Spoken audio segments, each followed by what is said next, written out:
استهلاك الوجهة مدينة طنجة وبالضبط ساكنة أحياء بن مكادة الذين تفاجؤوا بفواتير الكهرباء والماء للشهر الماضي تصيب ميزانيتهم المنزلية بالخلل.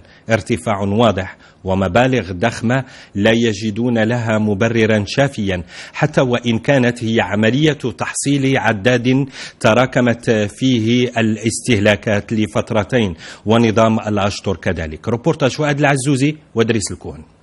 منذ أيام وهم على هذا الحال، سكان حي بئر الشفاء بمدينة البوغاز لا يتحدثون اليوم سوى لغة الاحتجاج، مستائين من غلاء فواتير الماء والكهرباء.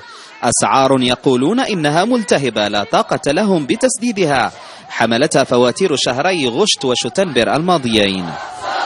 وهذه اللي قازت 8 جاتني 63 و4000 فرنك. ما عندي حتى حاجة واحدة، عندي التلفزيون والنبيرة بحال الناس صافي. احنا كاريين بيت وكوزينة ب1000 درهم، بيت وكوزينة 1000 درهم، كتجيني 100 ألف رقد الماء والضوء، كيفاش نعمل؟ عندي وليدات، عندي 5 دراري، عندي مدرسة، عندي هذه.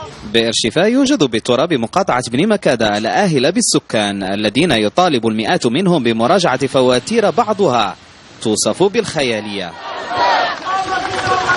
المشكل وهو أنه الاستهلاك ديال الأمانديس غير الماء بوحدو، الماء 8000 درهم هي قبالة الكاميرا، وهذه فيها 6000 درهم قبالة الكاميرا.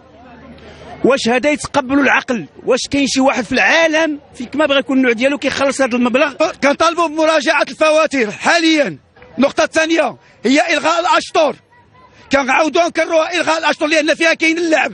النقطه الثالثه هي ديك 65 درهم اللي كيجيبوا لنا ديال الغرامه اذا ما خلصناش. واش انا ما عنديش باش نخلص وفي نفس الوقت يجيبوا لي 65 درهم خصها تلغى؟